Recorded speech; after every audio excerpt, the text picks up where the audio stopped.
Olá, mais uma vez estamos aqui para apresentar o programa Do Jeito do Jonas. O gostoso aqui é o papo do cafezinho, né? Para comparar aí com a Miriam Leitão, para imitar a Miriam Leitão. Muito gostoso, um papo muito gostoso aqui com o meu convidado de hoje. Para você entrar em contato conosco, jonasgrebe@ig.com.br, no Facebook.com/Do Jeito do Jonas. Estamos no site guarutv.com.br e tvguarujá.com.br. Estamos no canal 7, no 8 e no 22 da TV Itapema. Estamos no canal 11 da NET, ok?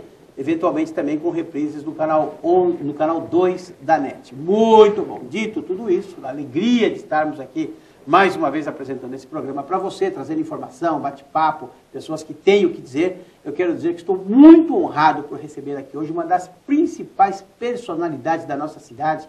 Ele que tem feito muita diferença, é um profissional da palavra, é um professor de oratória, é um treinador, vamos dizer assim, de pessoas, é um life coach. É isso mesmo? É isso aí. Rubens Marcon, que muito me honra com a sua presença. Obrigado por ter vindo. Eu que agradeço, Jonas, mais uma vez, pela oportunidade que você está me dando, né? PNL. PNL, Programação Neurolinguística. Programação Neurolinguística. Nós somos programados, né? No momento que a gente nasce, começa uma programação. O nosso cérebro, dentro do útero, nós já fazemos a PNL, né? Porque nós temos reações. A mãe, às vezes, alguém grita com ela, nós temos reações. Começa do começo. O que é PNL? PNL, ela foi feita por duas pessoas, dois PhDs dos Estados Unidos, John Grint, que entendia muito de comunicação, e Richard Bland, que era uma pessoa da linguística. Então ele viu que a linguística, ela pode ser programada. Tudo que você fala, existe um programa no teu cérebro. Então, o que é programação neurolinguística? É você mudar as coisas com a sua linguística. Quando a gente fala algumas palavras, vêm as imagens. Se você for muito negativo, a sua vida vai se tornar negativa. Tem gente que é negativa. Exatamente. Ela não consegue levantar e ver um lado otimista das coisas. Ó vida, ó azar. Exatamente. É isso? É aquele que fica lamentando a vida inteira. As coisas não vão funcionar. Aí você fala, mas será que uma palavra boa, um bom dia... Peraí, nós vamos chegar depois. Vamos começar no começo. Então, programação neurolinguística. Eu posso pegar uma pessoa que tenha problema de dicção, de nascimento, e treinar essa pessoa? Eu posso pegar alguém que tem a tal da língua presa, né? Quantas vezes eu ouvi essa expressão durante a minha infância, a minha juventude, o Zé tem língua presa. Isso se programa? Ou isso é uma questão de questão cirúrgica, médica, de tratamento neurológico? Veja bem, aí eu estou entrando na área de oratória. Essa cacofonia que a gente pode chamar, isso já é feito com fono, porque não cabe... Isso é uma questão médica. Médica, nós temos as fonos, que elas são excelentes nisso, de fazer essa correção. A oratória, ela implica em outras coisas. Vamos falar de pessoas, então, que têm todos os elementos para falar normalmente e que às vezes não falam por inibição ou não falam por falta de conteúdo, porque tem pessoas que não têm vocabulário também. Perfeito. Sim, claro. Isso sim, isso já está ligado à neurolinguística. Agora, você falou uma coisa, se a pessoa não tem vocabulário, ela não vai conseguir nem com a neurolinguística, porque falar, ele vem do conhecimento. Se eu não tiver muito conhecimento, eu não tenho o que falar. Se você me fizer uma pergunta sobre jogo de hóquei, eu não vou saber nada, eu não vou saber conversar com você. Você vai dizer para mim que você nunca jogou cricket? Não. Eu estou pensando que estou conversando aqui com um intelectual e você nunca jogou cricket? Não, eu jogava bets, que a gente chamava, né, de bets. Agora. Mas, então, são coisas assuntos que eu não entendo. Então, eu vou me calar, porque eu não entendo. Então, nós só falamos bem de um assunto que a gente tem conhecimento. Tá, uma outra curiosidade aqui. Você disse que é melhor se calar. É melhor calar ou é melhor partir para o embromation? Não, embromation eu acho que você às vezes cai até no ridículo. Porque eu posso se embromar por algum tempo, mas não por muito tempo. Você vai perceber que eu estou falando nada, né? Então, o embromation eu acho que não é... Muita gente utiliza, mas eu não acho que é uma coisa saudável. É desleal o embromation? Eu acho. Quando você vem falar um monte de coisa que você não domina, você está embromando. Embromar é uma coisa que não vai te levar a nada e você vai perder a credibilidade. Tá. Então, voltando de novo no começo, a ferramenta começa em você produzir para você mesmo um vocabulário. Sim. Vocabulário é uma das coisas mais importantes, né? Eu digo assim, você ter recursos na sua fala, você pode falar nós vai, nós vem, não tem nada a ver, mas que tenha conteúdo. Tem gente que nem conteúdo tem numa fala. Você pergunta assim, olha, me fala um pouquinho da economia. E não aí? sabe. Não sabe o que é economia. O que é economia? Então, isso não é a neurolinguística que eu vou ensinar. Isso é você lendo um jornal, ouvindo televisão, ouvindo um rádio, lendo. E as pessoas estão lendo cada vez menos, embora estamos olhando o celular, mas estamos lendo cada vez menos. Isso é você adquirir conhecimento. Eu comecei lá na minha infância lendo Monteiro Lobato. Me despertou a curiosidade. Sabe qual foi o primeiro livro interessante que eu li? O Cortiço de Aloysio de Azevedo. O Cortiço, A Pata da Gazela, lembra?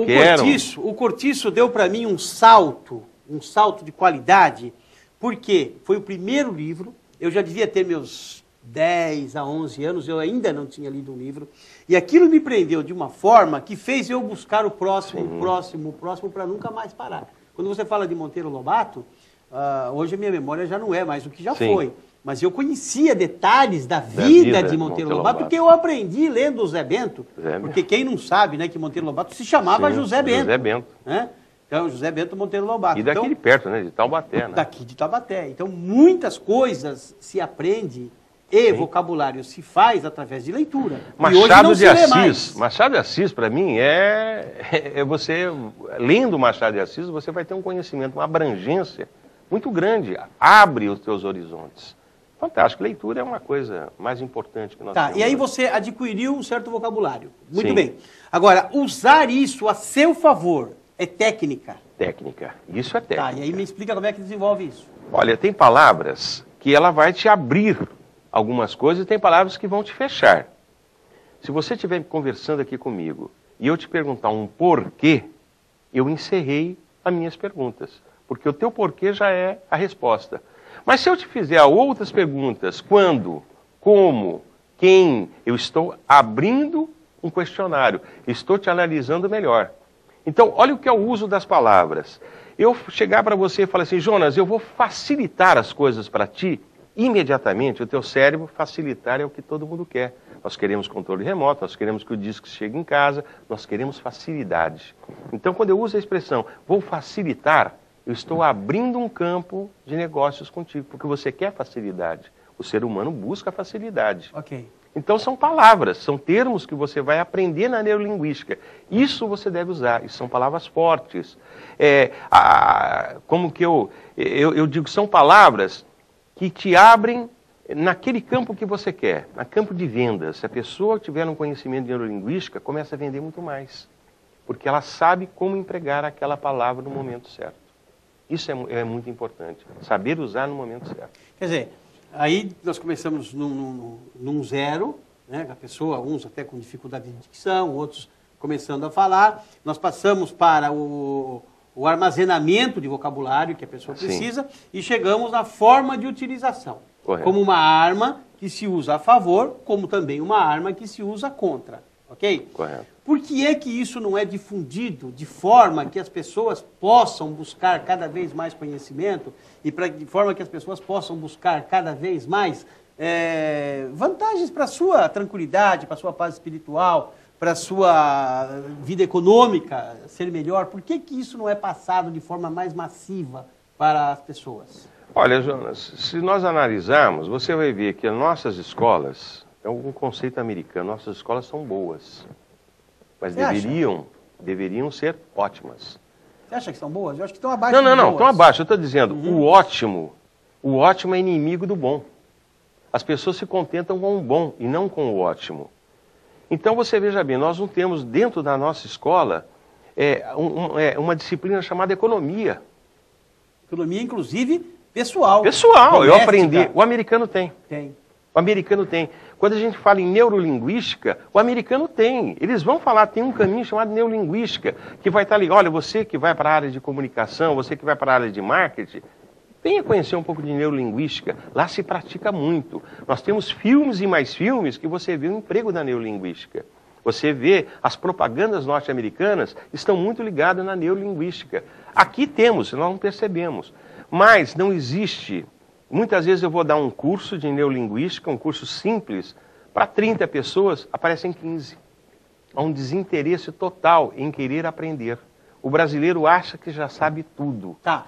Há no Brasil, independente de qual seja a matéria, na sua opinião, falta de interesse em aprender? Falta de total. Mas isso não é uma total. questão cultural? Isso não é uma coisa que vem já dos pais, que vem do berço, que vem dos pais, que vem dos avós? Sim, porque o que ele vê? Ele vê assim, olha, eu tenho que estudar, eu tenho que fazer o primeiro ano, segundo ano, tal, e faculdade. Aí aparece um gênio que fala, você não precisa aprender mais nada, que eu te passo de ano de qualquer jeito, aí que ele não vai aprender nada mesmo. Aí ele já fez faculdade. E aí nós elegemos esse tipo de gente que nós elegemos. Ele chega ao nível de faculdade e ali ele estagnou, parou.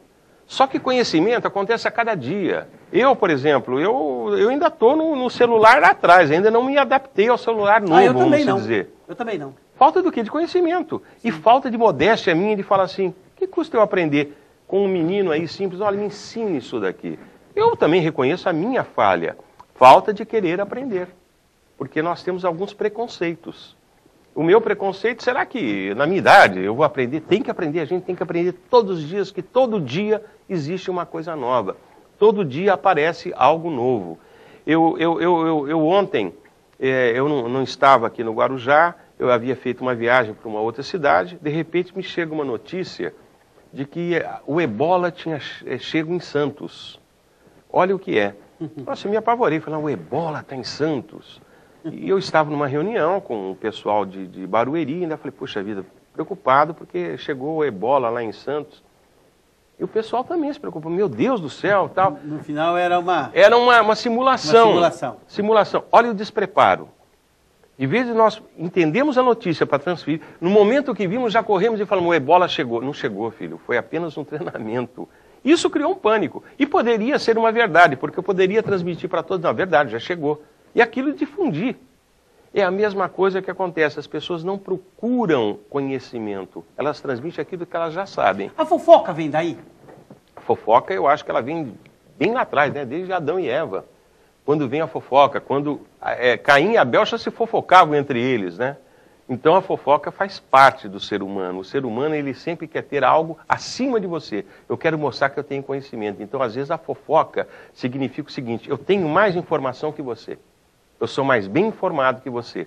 Por isso que eu vou fofocar, eu vou falar da vida dos outros. E é uma autodefesa. Muitas vezes as pessoas usam a fofoca como uma defesa. Para você não falar de mim, eu falo dos outros. É uma tática. É uma tática perversa. É terrível, porque eu acho que não é por aí. E aquela né? historinha que se você subir em cima de um prédio e jogar um saco de pena, nunca mais você vai pegar todas as penas. A palavra é assim, lançada ao vento, você nunca mais recolhe, você nunca mais conserta todos os estragos que ela possa fazer no seu percurso. É danoso. E o inverso é verdadeiro. Uma boa palavra também pode levar mensagens positivas de forma infinita. Infinita. Eu me lembro de Omar de Oliveira, você lembra? Ele tinha um horóscopo? Omar Cardoso. Omar Cardoso. Isso. E ele começava, todos os dias, todas as horas, estou melhor. Ele falava touros. Mas ele Gêmeos. Exatamente, ele começava sempre com uma mensagem otimista. Eu achava incrível. Eu era um jovem, mas eu falava, olha que coisa incrível. A mensagem que ele está dando de otimismo, todo dia, toda hora, estou cada vez melhor. Isso que a gente tem que começar a ouvir. Você não vê hoje, nas grandes emissoras, começarem falando bem. Começarem dando uma mensagem, mas bom dia. Mas só tem notícia ruim para passar, doutor. Olha, tem notícias muito boas. É que notícia boa não dá manchete. Notícia boa. A presidente da República colocou Antony Garotinho para cuidar do Banco do Brasil. Não tem como começar bem o dia. Tá certo. Mas eu estou dizendo, mas uma mensagem... O Bradesco vai mandar na economia do Brasil. Não dá para rir. Estou rindo aqui, mas é sarcástico. Uma mensagem positiva teria que ter todos os dias. Eu vejo, por exemplo, você encerra o seu programa com uma mensagem positiva. Você fala de paz. Para quem está vendo, aquilo é uma mensagem. Aquilo vai entrar no meu subconsciente, aquilo que você está falando. Paz. E você fala com uma expressão até muito bacana. Isso é uma mensagem. Você vê o Jornal Nacional, boa noite. Você não vê uma mensagem que possa dar... Porque nós embutimos no nosso cérebro toda aquela... uma boa noite ainda dito assim, e durma-se com o que nós falamos aqui. E daqui a pouco vem mais notícias para você, não é mais. As más notícias daqui a pouco vem. Muito bem. Rubens Marcon, fizemos aqui o nosso primeiro bloco, batemos um papo gostoso, daqui a pouquinho nós voltamos do jeito do Jonas.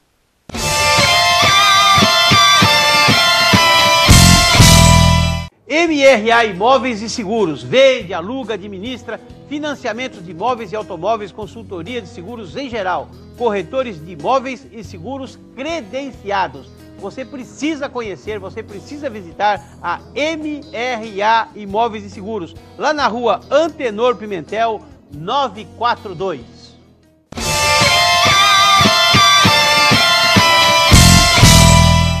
Olá, estamos de volta para o segundo bloco do programa Do Jeito do Jonas, conversando hoje com esse profissional da palavra, um treinador de vidas, um life coach e também uma pessoa especializada em programação de neurolinguística. Se você ainda não fez um curso de oratória, faça. Se você ainda não sabe o que é neurolinguística, procure saber. Se você tem dificuldades com as palavras, se você precisa aumentar o seu vocabulário, busque a leitura, porque nós estamos precisando levantar esse país culturalmente, nós precisamos educar esse país, nós precisamos que as nossas crianças, que os nossos jovens tenham interesse em aprender e não fiquem simplesmente aí cutucando o celular o dia inteiro, porque nós, do jeito que estamos caminhando, poderemos não ter mais futuros, né? Futuro, cadê o nosso futuro? Vão roubar o nosso futuro e só a educação resolve. A sua responsabilidade nesse campo é muito grande, doutor Rubens. Sim. Você veja, nós temos, eu na neurolinguística não tenho só a oratória, mas eu tenho a formação de líderes, coaches. O coach é um treinador. Hoje as empresas estão querendo líderes e não gerentes. Porque o líder é aquele que vai através do seu exemplo, através da sua percepção, encontrar o problema, solucionar o problema sem que ele se agrave. Deixa eu te fazer um contraponto aqui. Um líder hoje, do jeito que o mundo está girando, um líder hoje precisa de emprego? Eu acho que não. O líder hoje, ele se resolve praticamente sozinho, porque já não existem líderes. Os poucos que existem não vão estar se submetendo a entrar numa empresa para fazer um trabalho. Esse que vai entrar numa empresa para fazer um trabalho, talvez ele esteja tentando ser um líder. Porque o líder nato, hoje ou ele é o capitão da empresa, ou ele está ditando regras e não procurando uma oportunidade. Ou eu estou enganado? Não, está certo, você acabou de dizer. O estoque de líderes hoje está esgotado. Sim, mas o líder é aquele que resolve. E as empresas hoje querem líderes e não gerentes. Líderes, pessoas que vêm para liderar, para comandar aquilo lá. Você pode, a gente fala em líder, dá a impressão que mas a pessoa pode ser um simples mecânico, mas ele tem a liderança de tudo aquilo. Ele consegue resolver os problemas sem que eles vão se agravando. Porque dentro da empresa se perde muito tempo com problemas tão pequenos e que se tornam grandes. E o líder é aquele que sabe resolver, que sabe perceber em cada um a sua necessidade, que é um motivador dentro de uma empresa, que é um motivador dentro de uma indústria. Esse é o grande líder. Mas isso nasce, você não cria isso. O líder, você prepara um líder. Você prepara? Você prepara um líder. Mas ele tem que ter vocação. Tem que ter vocação, mas é um preparo de líderes. Porque ele vai começar a pensar de maneira diferente. Ele vai começar a agir de maneira diferente. Aí entra a PNL. Você vai preparar um líder. O que eu falo preparar um líder não é um líder político, porque isso daí você tem que ter outras também não deixa coisas. De ser um líder. Não deixa de ser um líder. Mas um líder dentro de uma empresa, ele é preparado, porque ele vai começar a pensar formas diferentes, ele vai ter ferramentas de análise, coach, ele vai saber, ele vai entender o feedback, ele vai saber dar o feedback, não dar uma bronca, ele vai mudar a maneira de ver as coisas, ele vai saber motivar a sua equipe todos os dias, porque senão não tem resultado. Nós não vivemos apenas pelo dinheiro, nós vivemos pela motivação. O dinheiro é um motivador. Ou até consequência. Até consequência. Para o meu trabalho, eu sou advogado, né? O que eu menos penso é no dinheiro. E quando eu pensava mais no dinheiro, eu tinha menos resultados. Quando eu comecei a pensar mais no prazer de fazer e de como fazer, né? No prazer de fazer e como fazer, a busca do resultado, a satisfação de chegar no final e você ver uma sentença favorável à sua tese, ver que pessoas que estão ali na magistratura, pessoas que estão na vida pública há muitos anos, acolhem a sua tese, em cima dela traçam, né, as linhas da conclusão ou as linhas da sentença, aí você tem a satisfação. E a consequência disso é o ganho. Até porque se você, num primeiro momento, não tem um ganho satisfatório, no segundo momento você tem, porque as pessoas começam a te procurar Sim. pelos resultados que você alcança. Ok? Então, eu penso que o líder é aquela pessoa que já tem uma certa liderança. Agora, o preparo, o treinamento, isso que pessoas qualificadas como você fazem, eu acho que deveria ser muito mais valorizado pelo que faz. Sim. Porque é necessário isso. Claro, é a busca das soluções. Se nós não tivermos uma pessoa que saiba... Você veja bem, você esteve recentemente agora na Europa. Estive. Você viu como nós temos... Não por mérito, mas pela misericórdia. Sim, como o europeu vê o mundo de uma maneira diferente. 100% diferente da nossa. Quantas oportunidades eles pegam. Você quer ver uma coisa muito simples? Falando em liderança, nós somos uma cidade tipicamente turística. Nós somos uma cidade tipicamente turística. Porque eu não sei se ela está qualificada como uma cidade turística. Sim, ou balneária. Está. Eu queria que fosse turística e não balneária. Você já viu guia turístico aqui? No Guarujá? Não me lembro. Nem eu. Você desce na Europa, em qualquer lugar você vai encontrar Primeira um guia. coisa que você tem Um guia turístico. é um birô turístico. Nós não temos. Em qualquer lugar que você desça na Europa, primeira coisa que você encontra é um birô turístico. E outra coisa, uma pilha de mapa desse tamanho na mesa, e quando você chega para conversar, a primeira coisa que eles fazem, antes de falar bom dia, arranca uma página e te dá, põe na mesa e fala assim, o que você quer saber? Exatamente. Ah, eu quero saber como é que vai no Monte Pascoal. Está aqui, ó, Monte Pascoal está aqui, você está aqui, a condução vem aqui, o táxi está aqui, o bonde está aqui. Sim. Tudo na mão, na frente. Pessoas... Vou recomeçar minha frase que começou errada. Você encontra pessoas absolutamente treinadas para te dar todas as informações que você precisa. Então, eu vejo, quer ver? Nós temos aquelas crianças que ficam fazendo marabalismo na frente do sinal, que correm risco, que não você sabe o que pode virar ali. Nós não tivemos até hoje que alguém que chegue e fale assim, olha, vista a camisa da minha empresa, faça propaganda de mim e seja um guia turístico. Não pode.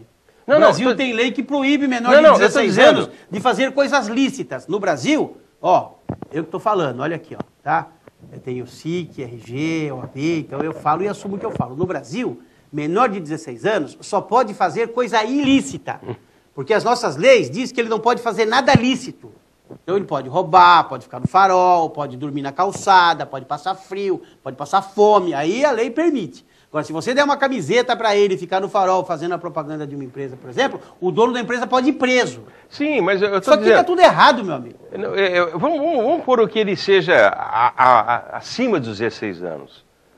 Mas nós não podemos preparar esses meninos para serem guias turísticos? Claro que podemos. Ele está num sinaleiro, ele fala assim, olha, nós não temos só praia, nós temos outras coisas. Ele estaria estimulando o turismo nosso, está gerando emprego. Você chega na Bahia, eu já cheguei na Bahia, cheguei no aeroporto, você desce e já tem um cara falando assim, bom dia, bem-vindo à Bahia, quer conhecer o quê? Quer ir em Trancoso, quer isso, tal, tal. Ele te acompanha. O que acontece? Eu terminei pagando almoço para ele, é óbvio, terminei pagando o que ele fez e saí satisfeito.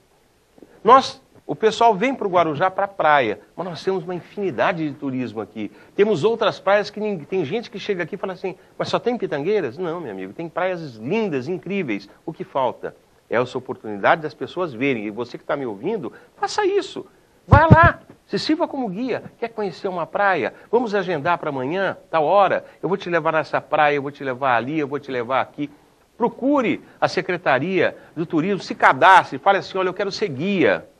Não sei se tem, mas faça. Aliás, tem iniciativa. Nós temos aqui um secretário de turismo que é especialista em turismo, o Zé Carlos Rodrigues, um grande abraço, e gosta de turismo, sim, ama turismo, sim. Conhece turismo, sabe que turismo é hoje a maior indústria do mundo.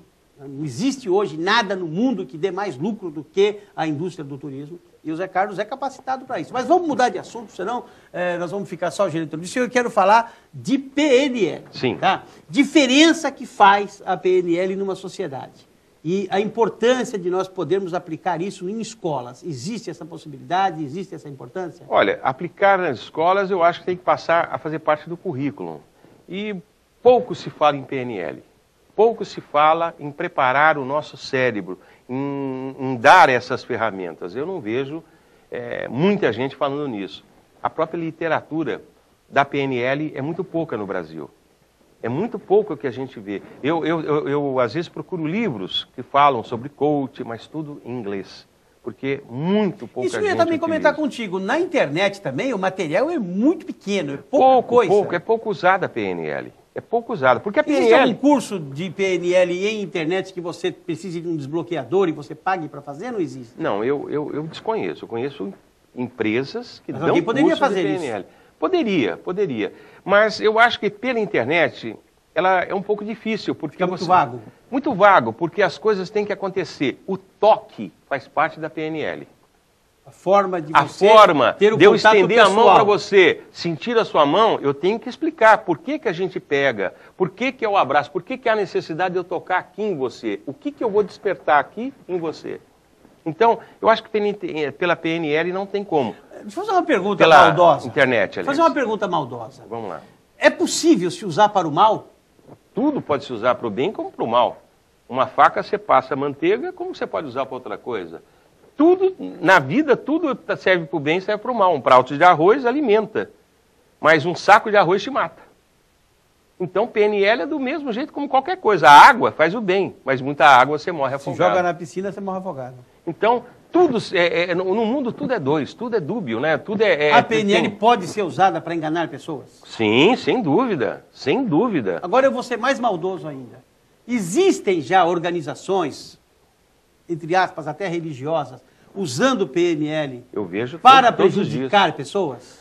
Olha, não sei, se prejudica eu não sei. Eu vejo Toma que dinheiro, tem... por exemplo, através de PNL, fica mais fácil você convencer a pessoa a entregar a carteira? Pode ser mais fácil, pode ser. Isso chama arte De da repente eu persuasão. falo isso aqui, amanhã você tem 500 pastores na porta querendo falar com você. Sim. Mas aí é a arte da persuasão. Você vai persuadir uma pessoa. Ou você vai enganar, nós já falamos nisso. Enganar é uma coisa, persuadir é outra. Tudo pode ser usado, Jonas. E você pode usar esse programa para o bem, pode como usar para o mal. Você pode usar uma rádio para o bem e uma rádio para o mal, uma TV para o bem e uma TV para o mal. Você tem religiões que boas, você tem religiões que você sabe que não são boas. Agora vai da sua interpretação, vai do tem por dentro. A PNL, ela diz uma coisa muito importante, ela está muito ligada ao teu caráter. Se aquilo não faz parte do seu caráter, você não vai desenvolver legal. Então, precisa você ter uma vontade de motivar, ter vontade de ser líder para que aquilo venha a aflorar realmente. Tá, eu tenho uma pessoa lá do outro lado da linha, do outro lado da câmera, assistindo esse programa e fala assim, puxa vida, gostei, eu quero fazer esse negócio. O que ele tem que fazer? Aprender PNL? Aprender PNL, aprender, enfim, tudo isso que descortina na sua frente quando você busca uma coisa nova. Eu dou curso de PNL, eu ensino algumas técnicas de PNL, geralmente eu faço na associação comercial alguns cursos de oratória e de PNL. A pessoa tem que começar a procurar os cursos. É isso que é o mais importante. Você procurar, essa busca da procura já é um grande passo para a sua programação cerebral. Você começar a buscar. O interesse. O interesse. É bíblico, a palavra buscar é bíblica. Busque o seu conhecimento. Buscar e achareis. Acharás, exatamente. Porque, veja bem, se você não vai atrás daquilo, aquilo não vem atrás de você. Então você tem que buscar o conhecimento, buscar essas informações. Rubens Marcon, professor de oratória, mestre em programação neurolinguística, um dos grandes cérebros da cidade do Guarujá, que muito nos honrou hoje com a sua presença. Te dou 1 minuto para você falar tchau e dizer aquilo que gostaria e que não foi perguntado. O que eu gostaria de dizer para você, principalmente você que sofre com um processo de depressão, comece a usar a PNL. Veja as motivações que a PNL pode te dar. Isso pode te abrir um espaço fantástico no seu cérebro de ver as coisas de uma maneira melhor. Que você tenha um grande dia. É isso aí. Curto, mas incisivo. Rubens Marcon, muito obrigado por ter vindo. Que Deus te abençoe e te guarde. Que faça resplandecer o seu rosto sobre ti e te dê a paz.